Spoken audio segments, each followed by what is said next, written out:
نہ جانے مسائل تو علماء سے پوچھیں، یہ حکم مبین ہم کو رب سے ملا ہے، ہم کو رب سے ملا ہے، ہم کو رب سے ملا ہے۔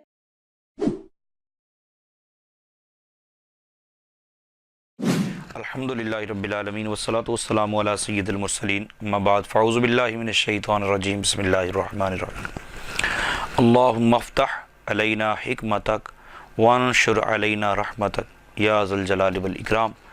الصلاة والسلام علیکہ یا نبی اللہ وعلی آلکہ واصحابکہ یا نور اللہ۔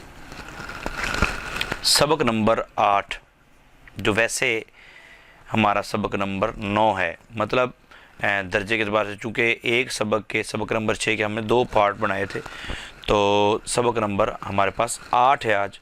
آج ہم کلمے کی 2 قسمیں کریں گے۔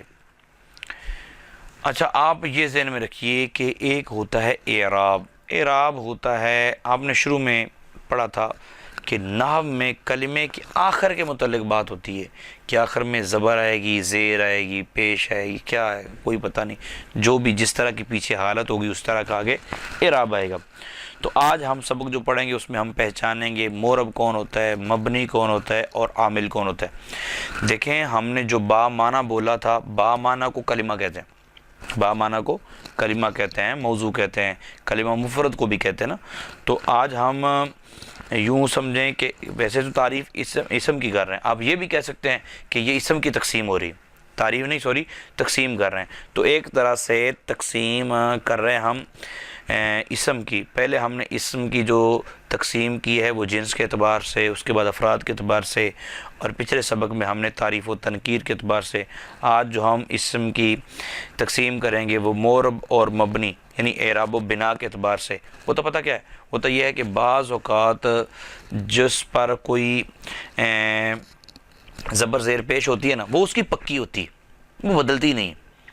بعض اوقات یہ ہوتا ہے کہ ما قبل جو عامل ہوتا ہے نا، جس طرح کا وہ دھکا لگانے والا ہوتا ہے اسی طرح آگے اس کا اعراب چینج ہو جاتا ہے۔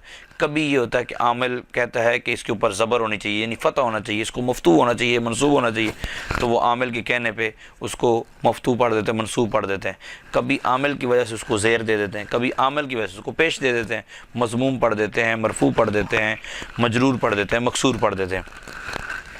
میں پھر عرض کر دوں، مکسور اور مجرور ایک ہی چیز کا نام ہے، یعنی زیر ہونی چاہیے، اور مفتوح اور منصوب زبر ہو اوپر، وہ چاہے ایک ہو یا 2 زبریں ہوں، ٹھیک ہے۔ اور مرفوع اور مضموم یہ پیش کو بولتے ہیں، چاہے ایک پیش ہو چاہے 2 پیش ہوں۔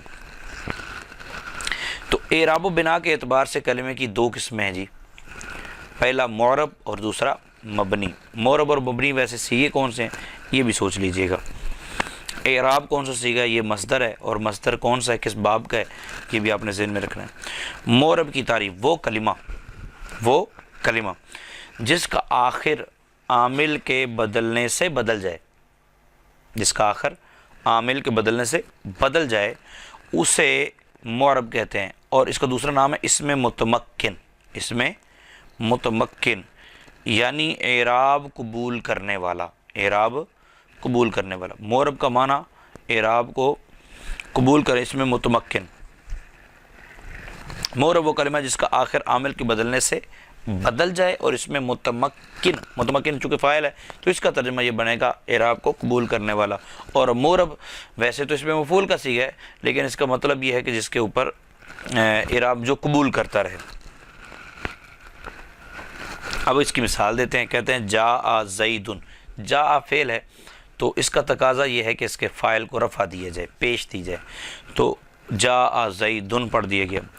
اس کے بعد حبست زیدن عن اللاعب۔ اب لاعبی کے اوپر زیر ہم نے کیوں پڑھی ہے، نیچے لاعبی کے نیچے زیر کیوں پڑھی ہے، اس کے نیچے کسرہ کیوں پڑھا ہے، جر کیوں پڑھی ہے، اس کو مجرور کیوں پڑھ رہے ہیں، کیونکہ ان حرف جار ہے۔ یہ آگے جا کے آپ پڑھیں گے کہ کون سا حرف کیا چاہتا ہے، کون سا عامل کیا چاہتا ہے۔ تو یہ عامل جو ہے نا وہ ان یہ چاہتا ہے کہ اس کے بعد والا حرف جو ہے نا وہ اسم جو ہے نا وہ مجرور ہو۔ جب بھی ہم کہیں گے مجرور، منصوب اور مضموم، ٹھیک ہے، یا مرفوع کہیں گے تو مطلب کلمے کا آخری حرف ہوگا، درمیان میں چینجنگ نہیں ہوتی، یہ ذہن میں رکھیے۔ تو لائی بھی، کتبت الی زیدن، کتبت الی زیدن، اب کتبت فعل ہے تو ضمیر اس کا فاعل پہلے سے موجود ہے، اب الی حرف جار ہے تو یہ چاہتا ہے کہ اس کے بعد والے کلمے کو جر دی جائے، زیر دی جائے، تو اس نے دے دیا زیدن پڑھ دیں۔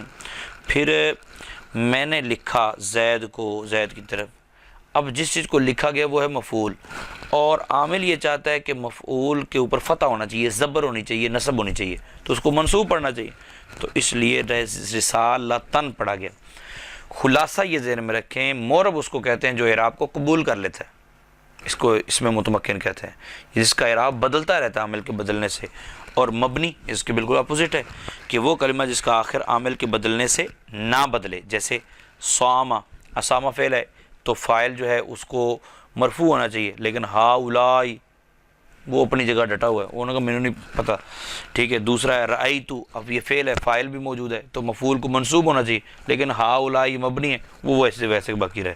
نظرت الی ہاؤلائی، اب الا جو ہے یہ حرف جار ہے، یہ چاہتا ہے کہ میری وجہ سے زیر ہونی چاہیے، کسرہ ہونا چاہیے، جار ہونی چاہیے، انہیں مسئلہ ہی کو نہیں، اس نے اپنی ٹون سے ہی رہنا ہے۔ تو ان مثالوں میں ہاؤلائی مبنی ہے جس کا آخر عامل کے بدلنے کی وجہ سے تبدیل نہیں ہوا، تو ایک کہیں فعل عامل ہوتا ہے، کہیں کوئی حرف جو ہے وہ عامل ہوتا ہے، یہ وہ عامل جو ہے نا، یہ بھی آپ آگے جا کے پڑھیں گے کہ کون کون سی چیزیں عامل ہوتی ہیں اور کیا کیا تقاضا کرتی ہیں۔ اچھا، عامل جس کی وجہ سے مورب کا آخر بدل جاتا ہے، جیسے وصل القطار الی المحطۃ، ٹرین اسٹیشن پر پہنچ گئی، تو اس میں واصلہ عامل ہے، یعنی فعل یہ عامل ہے کیونکہ اس کی وجہ سے القطار مورب کا آخر بدل گیا، یعنی القطار کو اس نے رفع دیا ہے، اور الا بھی عامل ہے کہ محطتی، محطتو، یہ عموماً جب بھی کلمہ ہم بولتے ہیں تو اس کے اوپر پیش بولتے ہیں، زیدن بولتے ہیں، عمرن بولتے ہیں، لیکن الا آیا نا، الا سے پہلے محطتو نہیں تھا، محطتو تھا، المحطتو، تو الا آیا تو اس نے عمل کیا اور محطتی بن گیا۔ اچھا، عامل کی ہوتی ہے دو قسمیں، مورب جس عامل کی وجہ سے جس کا اعراب بدل جائے، یا عامل کے اعراب کو قبول کرے، اور مبنی جو عامل کے اعراب کو قبول نہ کرے۔ بہرحال عامل تو ہوتا ہے نا، عامل کی ہوتی ہے دو قسمیں، بعض اوقات عامل لفظی ہوتا ہے اور بعض اوقات عامل معنوی ہوتا ہے۔ لفظی عامل کیا ہوتا ہے جی؟ وہ عامل جو لفظوں میں آ سکے، لفظوں میں نظر آئے، جیسے مذکورہ مثال میں واصلہ عامل لفظوں میں موجود ہے، لہذا یہ عامل لفظی کہلائے گا۔ اور معنوی عامل کی تعریف کیا ہے جی؟ وہ عامل جو لفظوں میں نہ آ سکے، جیسے الریاضۃ مفیدۃ للصحۃ۔ اب الریاضۃ کو مرفوع کیوں پڑھا گیا جی؟ تو اس کا عامل اور ہے، وہ ہے عامل ابتدا، ابتدا بھی ایک عامل ہوتا ہے۔ آگے دیکھیے، کہتے ہیں کہ ورزش صحت کے لیے فائدہ مند ہے، اس میں مبتدا خبر دونوں کا عامل، یعنی الریاضۃ یہ مرفوع، مفیدۃ یہ بھی مرفوع، ان کو رفع دینے والا عامل کون سا ہے؟ وہ کہتے ہیں کہ ابتدا، یعنی لفظی عوامل سے خالی ہونا، لفظوں میں نہیں آ سکتا، لہٰذا یہ عامل معنوی ہے۔ یعنی ابتدا، بھائی کوئی بھی کلمہ جب شروع کرنے لگے ہیں تو اس کو رفع ہی دینا ہوگا، تو ابتدا سے عوامل سے خالی ہونا یہی معنوی عمل ہے، اس لیے اس کو مرفوع پڑھتے ہیں۔ بھئی کیوں مرفوع پڑھ رہے ہو کسی بھی لفظ کو؟ انہیں بھلے بھی اس سے پہلے عامل کوئی نہیں ہے، لہٰذا اس کو مرفوع پڑھیں گے، تو یہ معنوی عامل ہے۔ تو للصحتی، اب مجرور کیوں پڑھا؟ کیونکہ لام حرف جار آ گیا، تو یہ عامل تقاضا کرتا ہے کہ میرے بعد والا اسم مجرور ہونا چاہیے۔ اچھا، معمول کسے کہتے ہیں جی؟ وہ جس پر عامل داخل ہو کر اپنا عمل کرے، جس پر عمل کرے وہ معمول، اور جو عمل کرے وہ عامل۔ جیسے اقترح تلمیذ، اقترح فعل ہے، اس نے عمل کیا، تلمیذ کو رفع دیا، تو اقترح جو ہے یہ عامل ہے اور تلمیذ معمول ہے۔ اس طرح پیچھے والی مثالوں میں بھی آپ اندازہ لگا لیجئے گا۔ اللہ تعالیٰ اسباق کو اچھے طریقے سے یاد کرنے کی اور بار بار رپیٹ کرنے کی، بلکہ جہاں بھی الفاظ اس طرح کے گزریں، معرفہ، نکرہ، مذکر، مؤنث، واحد، تثنیہ، جمع، ان کو اپنی زندگی میں استعمال کرنے کی، تکرار کرنے کی، دوسرے سے بات چیت کرنے کی توفیق عطا فرمائے۔ آمین بجاہ النبی الامین۔